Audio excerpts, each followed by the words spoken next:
नमस्कार। देसी विमर्श में आपका स्वागत है। दोस्तों, आज हम एक अहम मुद्दे पर बात करने जा रहे हैं, भारत की नई व्यापार रणनीति। खास तौर पर ये कि कैसे अमेरिका के साथ व्यापार वार्ता थोड़ी अटक सी गई है और भारत ने अपना ध्यान दूसरी दिशाओं में तेजी से मोड़ दिया है। हम देख रहे हैं कि ईयू, यूके और ओमान जैसे देशों के साथ समझौतों पर तेजी आई है।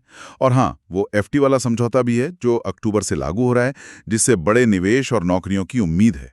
तो आज हम इसी सब पर गहराई से बात करेंगे। क्यों रुकी यूएस वार्ता, इन नए समझौतों का क्या मतलब है, और ये रणनीति भारत के आर्थिक आत्मविश्वास के लिए क्या मायने रखती है। ये चर्चा सार्वजनिक जानकारी, सरकारी वेबसाइट्स और न्यूज़ पोर्टल्स पर आधारित है। हमारा मकसद सिर्फ विश्लेषण करना है, कोई राजनीतिक पक्ष लेना नहीं। तो चलिए शुरू करते हैं भारत अमेरिका व्यापार बातचीत से। खबरें आ रही हैं कि ये बातचीत थोड़ी रुक सी गई है। भारत ने कुछ मुद्दों पर अपनी सीमाएं, मतलब रेड लाइंस, साफ कर दी हैं। हाँ, बिल्कुल। सुनने में यही आ रहा है कि अमेरिका की तरफ से कुछ मांगे थी, शायद टैरिफ को लेकर, या फिर रूसी तेल जैसे मुद्दों पर कुछ दबाव बनाने की कोशिश हो। लेकिन बात बनी नहीं और नतीजा ये हुआ कि उनकी टीम को वापस वॉशिंगटन बुला लिया गया। वहीं भारत ने भी अपना स्टैंड क्लियर कर दिया है। कुछ घरेलू मुद्दे हैं, जैसे कृषि है, सामाजिक सुरक्षा है, इनको नॉन निगोशिएबल बताया गया है। मतलब इन पर कोई समझौता नहीं होगा। प्रधानमंत्री जी ने भी स्वतंत्रता दिवस के भाषण में इसका जिक्र किया था। अच्छा, तो ये सिर्फ टैरिफ या व्यापार के आंकड़ों का ही मामला नहीं है। ये भारत के अपने आंतरिक, मतलब घरेलू और रणनीतिक हितों से ज्यादा जुड़ा लगता है। निश्चित रूप से। देखिए, ये सिर्फ व्यापार के नफा नुकसान का सवाल नहीं है। ये अपनी आर्थिक संप्रभुता को बनाए रखने और अपनी घरेलू प्राथमिकताओं को सुरक्षित रखने की भी बात है। दिलचस्प। लेकिन सबसे दिलचस्प बात शायद ये है कि अमेरिका से बातचीत थमने पर भारत शांत नहीं बैठा है। ऐसा लग रहा है कि उसने अपना फोकस और तेजी से दूसरी साझेदारियों पर शिफ्ट कर दिया है। यूरोपियन यूनियन यानी ईयू के साथ बातचीत को तो काफी तेज कर दिया गया है ना? हाँ, बिल्कुल। आप देखिए, पहले अधिकारी शायद हर 3-4 महीने में मिलते थे। अब खबरें हैं कि मासिक बैठकें हो रही हैं। टारगेट एकदम साफ है। ईयू के साथ जो डील है उसे जल्द से जल्द फाइनल करना है। और ये ईयू डील इतनी जरूरी क्यों मानी जा रही है? देखिए, अभी क्या होता है कि भारतीय सामान जब ईयू मार्केट में जाता है तो उस पर करीब 9 से 14% तक टैरिफ लग जाता है। अगर एफटीए हो जाता है तो ये टैरिफ कम होगा या खत्म होगा। इससे हमारे निर्यातकों को, खासकर वियतनाम, बांग्लादेश, तुर्की जैसे देशों के मुकाबले एक बेहतर कॉम्पिटिटिव एज मिलेगा। अनुमान तो यह है कि इससे सालाना निर्यात में 15 से 20 बिलियन डॉलर तक का इजाफा हो सकता है। नियम कायदे? हाँ, चुनौतियां तो देखिए हर बड़े समझौते में होती ही हैं, वो तो है। लेकिन ईयू को अक्सर अमेरिका की तुलना में एक ज़्यादा स्थिर, मतलब प्रिडिक्टेबल और नियम आधारित बाजार माना जाता है। अमेरिकी नीतियां कभी-कभी थोड़ी, आप कह सकती हैं, अप्रत्याशित हो सकती हैं। तो शायद भारत इस स्थिरता को ज़्यादा महत्व दे रहा हो। अच्छा, और ईयू के अलावा आपने ईएफटी देशों का जिक्र किया था, नॉर्वे, आइसलैंड, लिक्टेनस्टीन, स्विट्जरलैंड। जी हाँ। इनके साथ जो समझौता हुआ था वो भी अब लागू होने वाला है? जी हाँ, बिल्कुल। वो समझौता 1 अक्टूबर से लागू होने जा रहा है और ये भी बहुत महत्वपूर्ण है।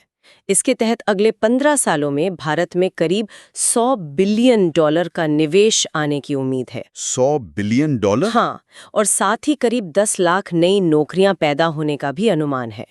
और एक और बड़ी बात, ईएफटी देशों में हमारे एक्सपोर्ट पर लगभग 99% टैरिफ खत्म हो जाएगा। बाप रे, 100 अरब डॉलर का निवेश और 10 लाख नौकरियां, ये तो बहुत बड़े आंकड़े हैं।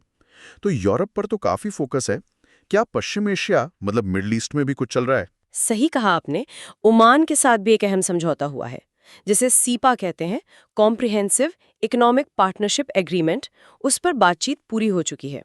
ये बातचीत पिछले साल नवंबर 2023 में शुरू हुई थी और इसी साल अगस्त तक सहमति बन गई। अच्छा, इतनी जल्दी? जी। अब बस कुछ औपचारिकताएं बाकी हैं, जैसे समझौते का अरबी में अनुवाद होना है, कैबिनेट से मंजूरी मिलनी है। उम्मीद है कि अगले 2-3 महीनों में इस पर साइन भी हो जाएंगे। अभी ओमान के साथ हमारा व्यापार कितना है? फिलहाल करीब 10 बिलियन डॉलर का है, लेकिन इस समझौते के बाद इसमें और बढ़ोतरी होने की पूरी उम्मीद है। और हाँ, हम भारत यूके एफटीए को कैसे भूल सकते हैं? उस पर भी तो हाल ही में दस्तखत हुए हैं। बिल्कुल। और उसकी टाइमिंग भी देखिए, वो भी तब हुई जब अमेरिका के साथ थोड़ी दिक्कतें चल रही थीं। ये भारत के लिए एशिया के बाहर एक बहुत बड़ी ट्रेड डील मानी जा रही है और यूके के लिए भी ब्रेक्जिट के बाद ये सबसे अहम समझौतों में से एक है। तो ये सब जो हो रहा है, ईयू के साथ तेजी, एफ्टा लागू होना, ओमान के साथ समझौता, यूके डील, ये भारत की रणनीति के बारे में क्या बताता है? इसका बड़ा संकेत क्या है? देखें, इसका सबसे बड़ा और साफ संकेत तो यही लगता है कि भारत अब व्यापार के लिए किसी एक देश पर, खासकर अमेरिका पर बहुत ज्यादा निर्भर नहीं रहना चाहता। ये एक सोची समझी रणनीति है जिसे हम एक्सपोर्ट डाइवर्सिफिकेशन या निर्यात विविधीकरण कह सकते हैं। भारत एक तरह से ये दिखा रहा है कि अगर एक दरवाजा मुश्किल पैदा कर रहा है या धीरे चल रहा है, तो उसके पास दूसरे कई रास्ते खुले हैं और वो उन रास्तों पर तेजी से आगे बढ़ने में पूरी तरह सक्षम भी है। तो क्या हम इसे भारत की तरफ से एक ज्यादा आत्मविश्वास से भरी हुई एक स्वतंत्र विदेश व्यापार नीति का संकेत मान सकते हैं? मतलब अपनी शर्तों पर दुनिया से जुड़ने की कोशिश। हाँ, बिल्कुल ऐसा कहा जा सकता है। भारत अपने राष्ट्रीय हितों को लेकर ज्यादा मुखर, ज्यादा असर्टिव नजर आ रहा है और वो वैश्विक व्यापार के इस पूरे नक्शे पर अपनी जगह मजबूत करने के लिए कई दिशाओं में एक साथ काम कर रहा है। और ये सब करते हुए वो अपने मूल हितों से कोई समझौता भी नहीं कर रहा है। तो कुल मिलाकर ऐसा लगता है कि भारत अपनी ट्रेड डिप्लोमेसी, अपनी व्यापार कूटनीति के जरिए वैश्विक मंच पर अपनी स्थिति को एक तरह से रीडिफाइन कर रहा है। जी। अमेरिका के साथ अगर थोड़ी सुस्ती आई भी है, तो उसने दूसरी जगहों पर नए अवसर तेजी से तलाश लिए हैं। आज की इस बातचीत से ये तो साफ है कि भारत अपनी व्यापार रणनीति में एक अहम मोड़ पर खड़ा है। वो अपने हितों को सबसे ऊपर रखते हुए दुनिया की कई बड़ी आर्थिक शक्तियों के साथ अपने रिश्तों को एक नया आकार दे रहा है। जी। अब देखना ये होगा कि ये जो अलग अलग देशों के साथ नए समझौते हो रहे हैं, ये आने वाले दशक में भारत की अर्थव्यवस्था को कैसे बदलते हैं, और क्या ये मल्टी अलाइनमेंट की जो रणनीति कूटनीति में दिखती है, वो व्यापार में भी उतनी ही सफल साबित होगी?